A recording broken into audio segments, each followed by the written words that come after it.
CBSE के 2024 में जो सोशल स्टडीज का पेपर है A08 यानी कि 87, इसमें क्या कुछ नए हैं या जो 7 मार्च को एग्जामिनेशन होने वाला है उसमें आप क्या शो कर सकते हैं, क्या बता सकते हैं सेशन 2023-24 के लिए।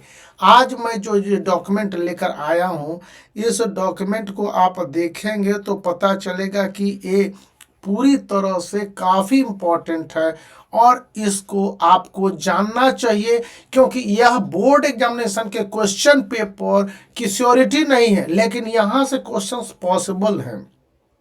तो आप सबसे पहले इन क्वेश्चंस को अच्छी तरह से देख लें और देखने के बाद आपको मैं इससे पहले बता दूं कि इतने सारे टीचरों ने इसको बनाया है और एक केंद्रीय विद्यालय के कम से कम देख लीजिए कि 15 से ज़्यादा टीचरों का ये पूरा फॉर्मेट है। तो यहाँ पर आपको इतने टॉपिक्स मिल जाएंगे, यानी एक वीडियो, वन शॉट वीडियो और क्लियर कट पूरा सिलेबस कंप्लीट हो जाएगा, जिसमें कि rise of nationalism in India, making of global world से लेकर मैप वर्क तक। यहाँ पर आप देख लीजिए, ये जो मैप वर्क है ना, ये भी मैं अभी यहीं पर करवा दूंगा।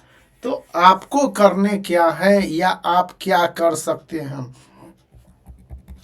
सबसे पहले जो 087 जो कोर्स कोड है उसमें क्लास 10th के लिए स्ट्रक्चर्स क्या है, कितने चैप्टर्स और कितने पीरियड हैं और कितने मैप देने हैं। यानी मेकिंग ऑफ ग्लोबल वर्ल्ड से आपको 2 मार्क्स के मैप हैं, ये आपको समझने ही समझने हैं, सॉरी। और मार्क्स जो यहाँ पर मेंशन किया गया है वो नेसेसरी है, उसको खुद सीबीएसई ने बताया है। और सीबीएसई ने जब बताया 2024 के लिए, तो कल के बोर्ड एग्जामिनेशन में यहाँ से क्वेश्चंस रहेंगे ही रहेंगे।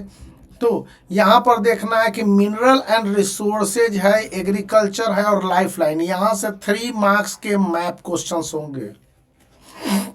आपको मैं आगे देखता चलूं और बताता चलूं कि जो पावर शेयरिंग, फेडरलिज्म और इन सब से है, जेंडर, ये तो यानी कि आपके पॉलिटिक्स से 20 मार्क्स, फिर आपको इकोनॉमिक्स से अंडरस्टैंडिंग वाले 20 मार्क्स, ये सब तो आपको अच्छी तरह से पता होंगे, मैं इसमें ज़्यादा आपका समय नहीं लेना चाहूँगा। तो ये जो समझ रहे हैं कि कौन कौन से पार्ट पढ़ने हैं नेशनलिज्म इन इंडिया में, तो ये जो 2 पार्ट हैं नेशनलिज्म इन इंडिया में सबसे ज़्यादा इम्पोर्टेंट हो गए हैं यहाँ पर 2024 के लिए मैं बताते चल रहा हूँ।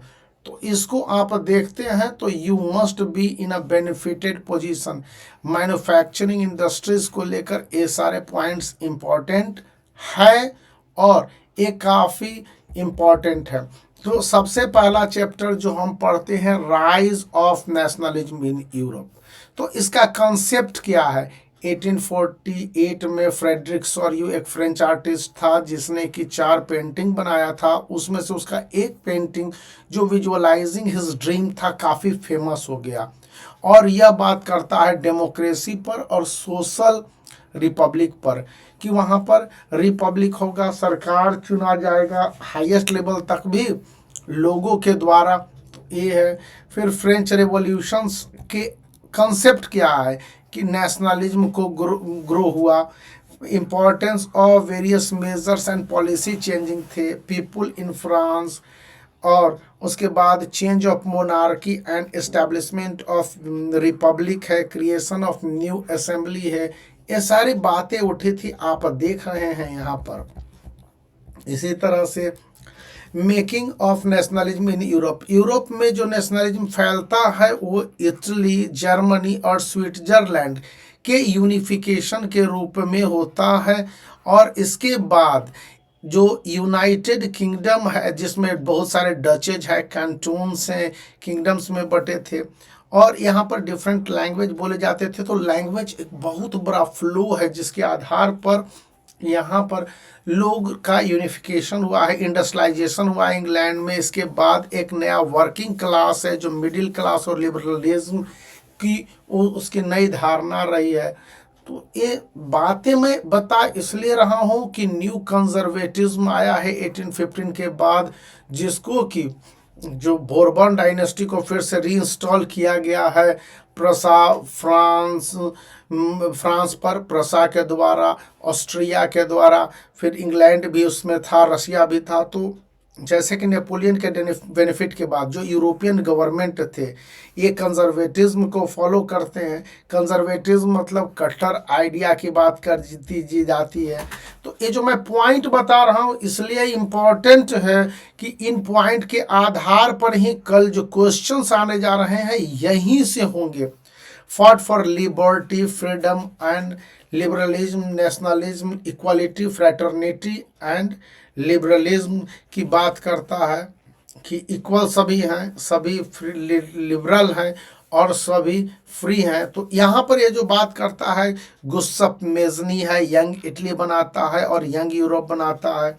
तो एज ऑफ रेवोल्यूशन 1830 से 1848 के बीच में है, जहाँ पर लिबरलिज्म मतलब जो लोग मानते थे कि देश उदार हो जाना चाहिए, और नेशनलिज्म जो देश को कट्टरता से मारना चाहते हैं। यहाँ पर ग्रीस वार ऑफ इंडिपेंडेंस जो 1842 में 32 में ये आज़ाद करवाता है ग्रीस को। Greece was considered to be the cradle of European civilization. European civilization का वो पालना था जहां से सारा यूरोप जन्म लिया, उसकी संस्कृति जन्म ली, उसके वे ऑफ लाइफ जन्म लिए।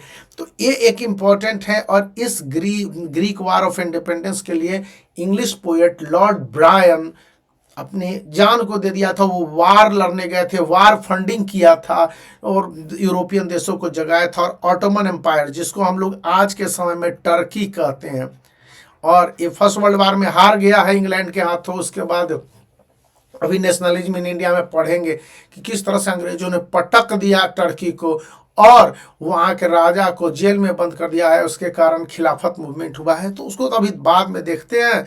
फिर रिवोल्ट है, डिमांड है। तो right for women results Frankfurt parliament मई 1848 में हुआ है, जो कि फ्रैंकफर्ट पार्लियामेंट मोस्टली फेल ही है।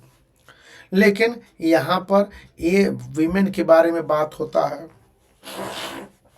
सॉरी, सर्दी हो गई है, लेकिन मैं आपके लिए बताने चला। Unification of Germany and Italy, changing concept of nationalism. Nationalism का कंसेप्ट है 1848 के बाद बहुत बदला है और नए नेशन आए हैं। जर्मनी का रोल जैसे बिस्मार्क हुआ है, उसका उस समय जो प्रशा का चीफ मिनिस्टर कहा जाता था, ऐसे अभी के समय में वो चांसलर होता। अभी इस समय एंजेला मार्केल हैं, तो वो चांसलर है जर्मनी की, लेकिन प्रशा उसको चीफ मिनिस्टर कहता था। तो ऑटो वान बिस्मार्क था, आयरन एंड ब्लड की पॉलिसी को लाया था और उसकी पॉलिसी यूनिफिकेशन ऑफ जर्मनी की ओर थी।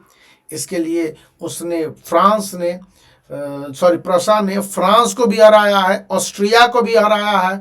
और उसी के बाद role of Giuseppe Mazzini Garibaldi and Victor Emmanuel second. Victor Emmanuel first के समय में तो फेल था, सर्डिनिया पिडमाउंट जो कि इटली का पार्ट था, लेकिन इसके बाद सेपरेट केस हुआ। और कंडीशन ऑफ ग्रेट ब्रिटेन आप 1688 का है, वो ग्लोरियस ब्लडलेस रेवोल्यूशन हुआ है। फिर एक्ट ऑफ यूनियन ऑफ 1707 है। यहाँ पर ये क्या कहना चाह रहा है, जब पढ़ेंगे आप nationalism in Europe class 10th में, तो आपके टीचर ने बताया होगा कि जर्मनी का यूनिफिकेशन होता है, इटली का यूनिफिकेशन होता है, कुछ हद तक स्विट्जरलैंड का यूनिफिकेशन है। इसके बारे में आपको ज़्यादा जानकारी नहीं मिली होगी। लेकिन जो यूनाइटेड किंगडम है, strange case of United kingdom है, ग्रेट ब्रिटेन है, वो एक्ट ऑफ यूनियन 1707 है।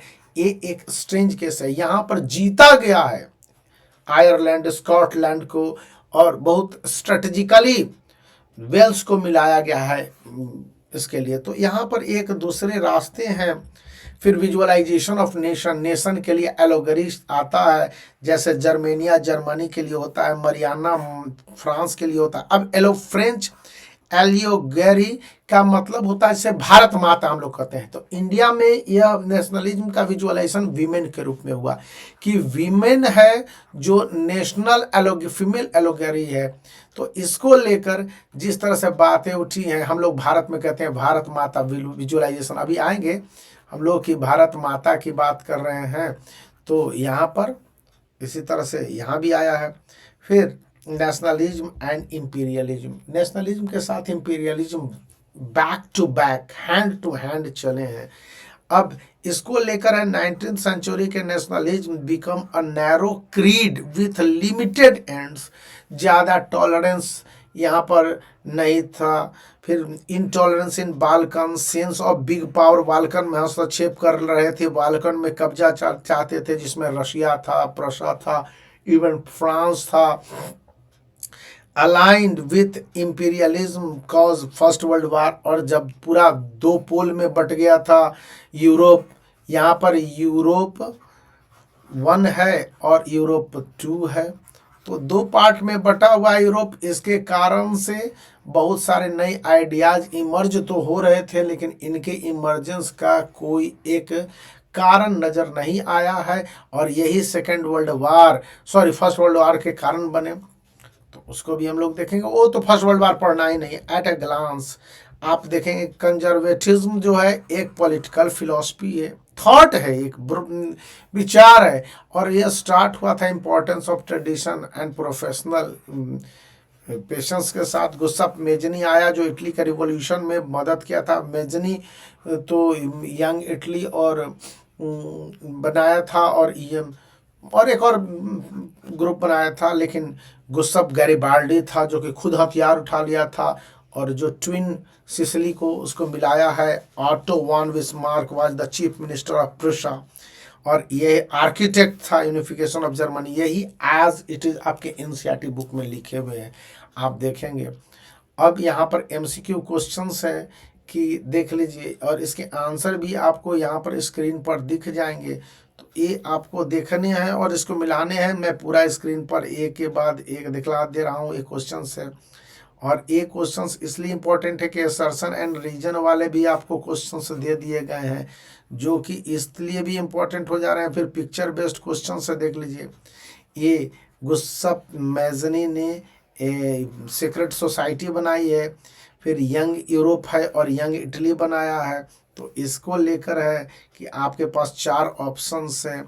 फिर फ्रेडरिक सोरियो का यह जो वर्ल्ड फेमस पेंटिंग है, जिसको the dream of world wide traumatic and social Republic, ये आप देख रहे हो, फ्रेडरिक सोरियो का है। तो इस तरह से क्वेश्चंस आपको देखने हैं। फिर केस बेस्ड क्वेश्चंस है। 1815 में representative of the European powers, Britain, Russia and Prussia, इसको कहते हैं BRPA। BRPA याद रखना है, बिप्रा या BPRA।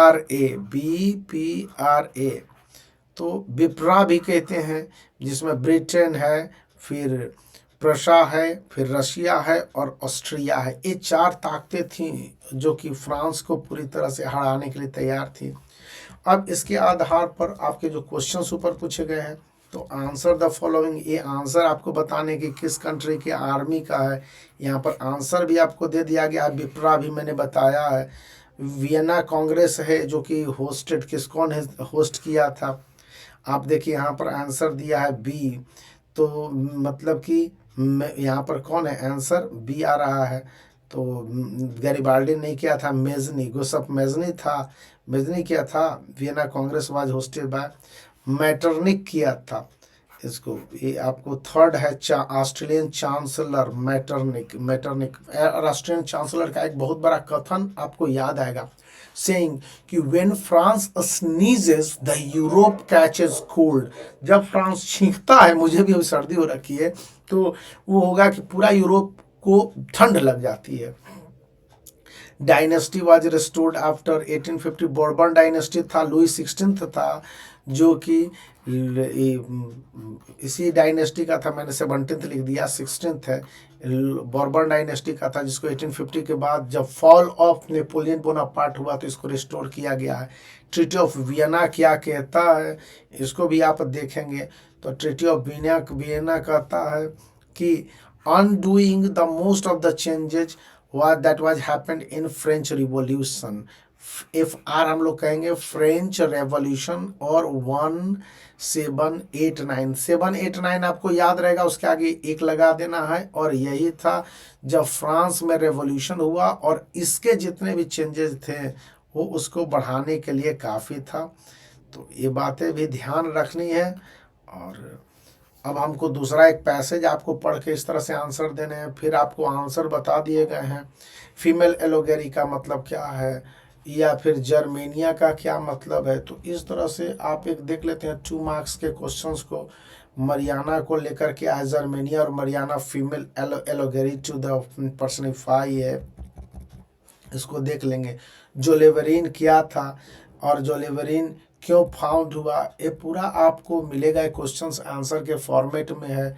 और आप चाहे तो इसका पीडीएफ भी प्राप्त कर सकते हैं। इसके लिए आपको एक मेल है, मैं आपको ये मेल दे दूंगा। ये कि ये मेल है, आपको ये मेल देख लीजिए, PREMHH@hotmail.com। आप उस पर मेल कर सकते हैं, या इस ये जो यूट्यूब चैनल है और इस यूट्यूब चैनल के आप चले जाइएगा कम्युनिटी पेज में, तो वहाँ पर भी है एक, इसके डिस्क्रिप्शन में भी एक मेल दे दिया गया है। तो आप वहाँ से IMPrem2@gmail पर आप gmail.com पर आप मेल कीजिए, आपको ये पूरा वीडियो फ्री मिल जाएगा। और ये पूरा जो पीडीएफ है आपको इजीली अवेलेबल हो जाएगा।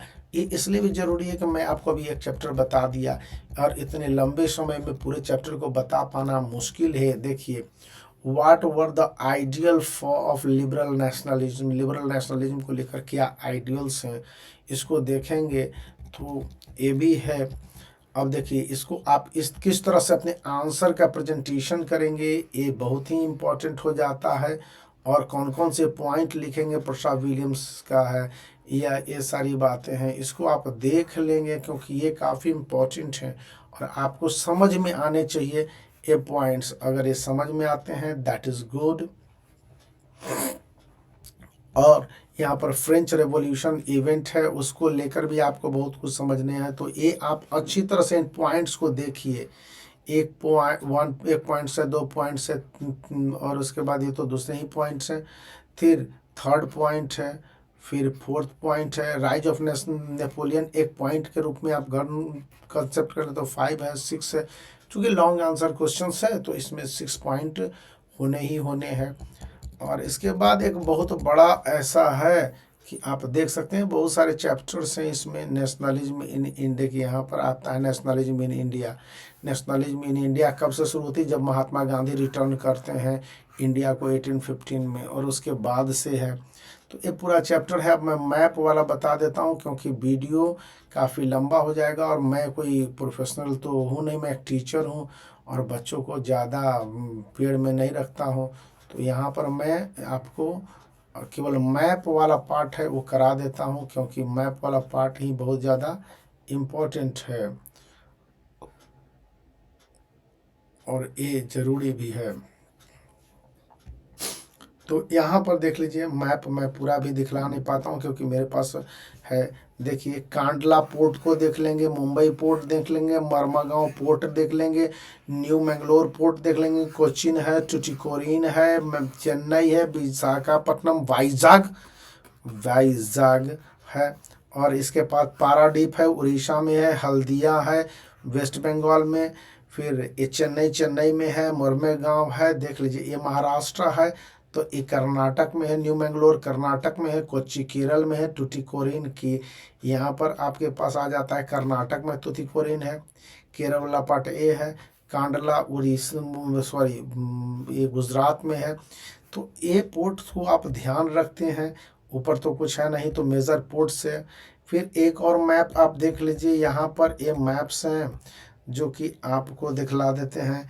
जैसे चेन्नई में आपको मीनाकम बक्कम करके है, हैदराबाद में राजीव गांधी है, शायद एयरपोर्ट के बारे में, क्योंकि छत्रपति शिवाजी का एयरपोर्ट है या टर्मिनल, हमको याद आता है कि छत्रपति शिवाजी टर्मिनल है और एयरपोर्ट भी है। तो यहाँ पर इसको जरा सा देख लूँ किस बारे में है, मैं भी उस तरह से एयरपोर्ट के बारे में है। फिर कोलकाता में नेताजी सुभाष चंद्र बोस एयरपोर्ट है, मैं यहाँ पर गया 2 बार तो उतरा हूँ। Indira Gandhi international airport new Delhi में, तो एयरपोर्ट की बात है, ये आप देख लेंगे। अमृतसर में राजा सांसी करके है। तो एक बार फिर से आप इन एयरपोर्ट्स को देख लीजिए, और मैं कह रहा हूँ कि इसको रिवाइज कीजिएगा, क्योंकि यहाँ से ज़्यादा मैप नहीं आएंगे। और यहाँ पर देख लीजिए, इतने चीज़ बताए गए हैं इस मैप को लेकर। जैसे नोएडा कहाँ है, यूपी में है। फिर गांधीनगर कहाँ है, गुजरात में है। मुंबई और पुणे कहाँ है, महाराष्ट्र में है। फिर हैदराबाद देखिए, इसका ये लोकेशन है, और हैदराबाद आपका तेलंगाना का पार्ट है ये। फिर बेंगलुरु कर्नाटक है, चेन्नई तमिलनाडु है, और ये वाला तिरुवनंतपुरम, पहले इसको कहते थे त्रिवेंद्रम, तिरुवनंतपुरम हो गया।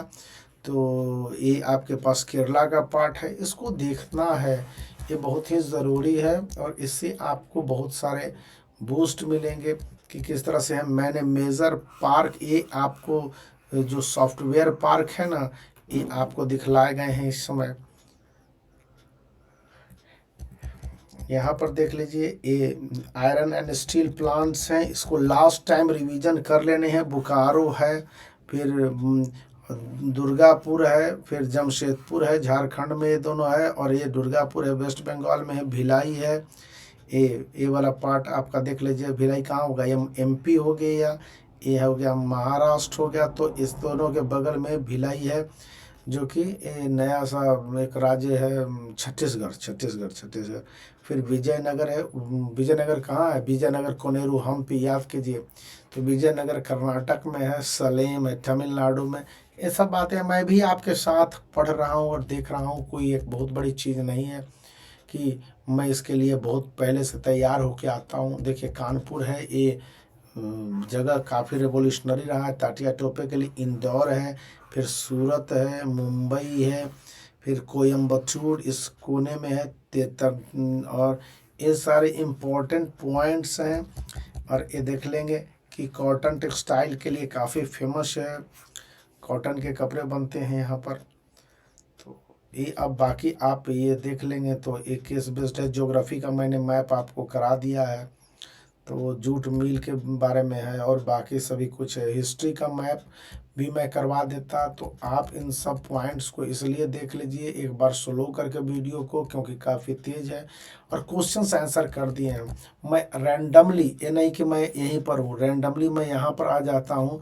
और देखिए यहाँ पर है कि कंट्रोल ऑफ इन्वायरमेंट डिग्रेडेशन या इन्वायरमेंटल डिग्रेडेशन, तो आपको रीयूजिंग एंड रिसाइकलिंग है, 3R है ना, 3Rs, तो उसको ध्यान देखना है। मेल्टिंग वाटर रिक्वायरमेंट है, फिर नॉइज़ पोल्यूशन है, लैंड पोल्यूशन है, वाटर पोल्यूशन है। इन सबको आप देख लेंगे। हमारे पास ये नहीं है कि मैं आपको केवल कह रहा हूँ कि इसी तरह से पढ़ने हैं, आप इसको देख लेंगे। और जैसे manufacturing industry is the production of goods in large quantities after processing raw materials. तो ये पॉइंट्स आप देखेंगे, इंपॉर्टेंस ऑफ मैन्युफैक्चरिंग इंडस्ट्रीज भी देख लेने हैं। देखिए सिंगरौली है मध्य प्रदेश में, और इसका है रामागुंडम, ये तेलंगाना का पार्ट है। और आसाम में यहाँ पर देखिएगा कि नामरूप है, और ये आसाम का पार्ट है। पूरा वाला पार्ट तो आसाम ही स्टेट है, तो यहाँ पर नामरूप है। और ये तीनों चीज़ क्यों फेमस है भैया, ये थर्मल पावर प्लांट हैं। तो लोकेशन और लेबलिंग करने के लिए आपको मैं बता रहा हूँ कि किस तरह से है। फिर आप देखेंगे कि कालपक्कम है, ये परमाणु विद्युत घर है, एटॉमिक रिएक्टर सेंटर है, तारापुर है महाराष्ट्र में। फिर ककड़ापाड़ है, ये आपका गुजरात का है। फिर नरोड़ा है, ये आपका उत्तर प्रदेश में है नरोड़ा। तो न्यूक्लियर पावर प्लांट्स की बात करता है। इन सब को थोड़ा ध्यान देखने हैं और ये सारे पॉइंट्स आप देखिए केस बेस्ड क्वेश्चंस किस तरह से पूछे जाएंगे। ये मैं पॉइंट्स इसलिए बता रहा हूँ कि आप इनको देख लेते हैं तो पूरी तरह से है क्वेश्चंस आपको आ जाएंगे या यहीं से आने चाहिए। स्टेट बताओ importance of petroleum as energy resource. तो पेट्रोलियम जब मेजर एनर्जी रिसोर्स है इंडिया का आफ्टर कोल के बाद, ये प्रोवाइड करता है fuel, heat and lightning, lubricants, machinery है, और इसके 4 से 5 पॉइंट्स दे दिए गए। ऐसे आपको आंसर लिखने, आंसर पॉइंट वाइज होने चाहिए मेरे बच्चे, अच्छी तरह से समझ लो।